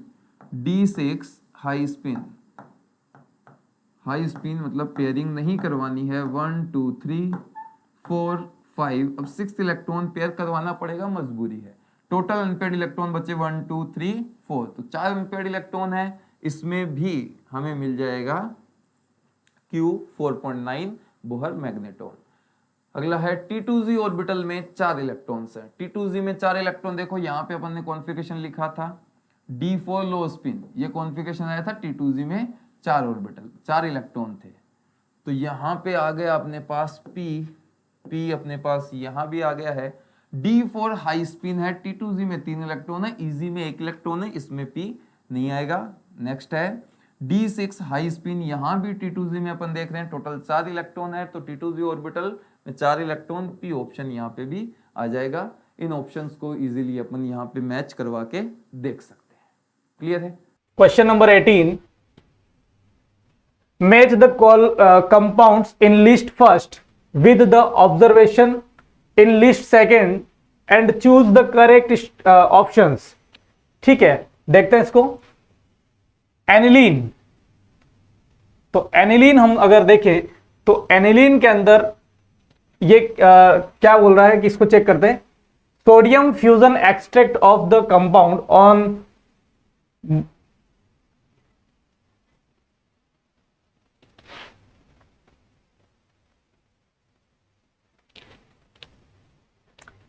चलो नेक्स्ट क्वेश्चन को देखते हैं। Question number 18, match the compounds in list first with the observations in list second and choose the correct statements, correct options. तो एनिलीन गिवन है, तो एनिलीन के रेस्पेक्ट में हम इसको पढ़ लेते हैं कि एनिलीन क्या क्या शो करेगा। तो एनिलीन का स्ट्रक्चर देख लेते हैं अपन, इस तरीके का दिखता है एनिलीन।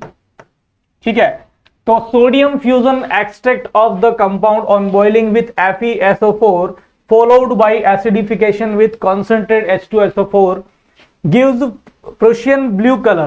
तो बिल्कुल ये नाइट्रोजन का टेस्ट है, और अगर ये नाइट्रोजन का टेस्ट है तो एनिलीन के पास नाइट्रोजन अवेलेबल है, इसलिए एनिलीन ये टेस्ट शो करेगा। तो फर्स्ट का Q के साथ मैच खाएगा। उसके बाद देख लेते हैं, फर्स्ट P के साथ मैच खा रहा है। उसके बाद देख लेते हैं नेक्स्ट क्या है। Sodium fusion extract of the compound on treatment with sodium nitrochloride gives blood red colour. तो ये एक तरीके का सल्फर का टेस्ट है, और सल्फर का टेस्ट हमारा एनिलीन नहीं दे पाएगा, तो ये क्या हो जाएगा, इनकरेक्ट हो जाएगा, ये सल्फर का टेस्ट है। और नेक्स्ट देख लेते हैं, addition of the compounds to a saturated solution of NaHCO3 results in effervescence. तो क्या यहां पर NaHCO3 का टेस्ट देगा क्या? एनिलीन नहीं देगा, क्योंकि एनिलीन के पास एसिडिक COOH अवेलेबल नहीं है, इसलिए एनिलीन एफेवरेंस नहीं दे सकता किसके साथ, सोडियम बाइकार्बोनेट के साथ। The compounds react with bromine water to give a white precipitate. Exactly बिल्कुल सही बात है। एनिलीन जो है वो ब्रोमीन वाटर टेस्ट शो करता है, और 2,4,6 ट्राइब्रोमो एनिलीन प्रोड्यूस करेगा, जिसका कैसा प्रेसिपिटेट मिलेगा, व्हाइट। और फिर then treating the compound with neutral FeCl3 solution produce violet colour. बिल्कुल भी नहीं कर सकता, क्योंकि ये जो टेस्ट है वो फिनोल या फिर इनोल का टेस्ट है। किसका टेस्ट है ये? फिनोल या फिर इनोल का। तो एनिलीन ये टेस्ट शो नहीं कर सकता है। तो एनिलीन के रेस्पेक्ट में क्या क्या चीजें सही है? तो एनिलीन के रेस्पेक्ट में एक तो P सही है, और फिर दूसरा H सही है। तो फर्स्ट का क्या होना चाहिए, P एंड S। अब हम सेकेंड के लिए देखते हैं, ऑर्थोक्रिसोल। तो ऑर्थोक्रिसोल का स्ट्रक्चर देख लेते हैं पहले। इस तरीके का दिखता है, जो कि एक टाइप का फिनोल है। क्या ये नाइट्रोजन टेस्ट शो कर सकता है? बिल्कुल भी नहीं। तो सेकेंड का क्यू पी नहीं हो सकता। क्या ये सल्फर टेस्ट शो कर सकता है? बिल्कुल नहीं कर सकता, तो क्यू भी नहीं हो सकता है। Addition of compound to a saturated solution, sodium bicarbonate test phenol नहीं शो कर सकता है। और फिर उसके बाद क्या ये ब्रोमीन वाटर टेस्ट शो कर सकता है? तो bromine water test phenol show कर सकता है, बिल्कुल कर सकता है, बट यहां पर हमारे पास फिनोल नहीं है, ये क्या है, ऑर्थोक्रिसोल है, तो ये ब्रोमीन वाटर टेस्ट भी शो नहीं करेगा। और फिर treating the compound with neutral efficiency, बिल्कुल ये फिनोल का टेस्ट है, तो ये फिनोल का टेस्ट शो करेगा। तो हमारा सेकेंड जो ऑर्थोक्रिसोल है उसके लिए करेक्ट हो जाएगा टी। ठीक है, और फिर देन थर्ड सिस्टीन के बारे में देखते हैं। तो सिस्टीन एक टाइप का अमाइनो एसिड है जिसका स्ट्रक्चर कुछ इस टाइप का होता है, उसमें सल्फर होता है। तो नो डाउट ये नाइट्रोजन का टेस्ट भी शो करेगा और सल्फर का भी करेगा, तो ये दोनों सिस्टीन के लिए एस्पेक्ट में बिल्कुल ठीक है।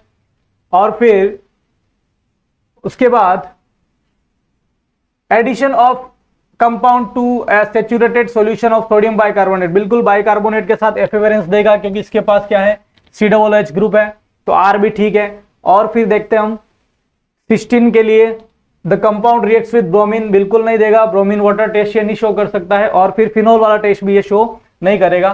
तो थर्ड के लिए हमारा क्या आंसर हो जाएगा यहाँ पे, Q एंड R। ठीक है, तो थर्ड के लिए Q एंड R हो जाएगा। तो ये जैसा कि मुझे दिखाई दे रहा है, ये ऑप्शन 4 जो है वो यहाँ पे क्या हो जाएगा, करेक्ट हो जाएगा। देन फोर्थ का P के साथ कैप्रोलेक्टम, जो कि एक तरीके का अमाइड है, तो अमाइड है जो कि क्या देगा, नाइट्रोजन टेस्ट शो करेगा, तो इसका P के साथ मैच हो जाएगा। ठीक है,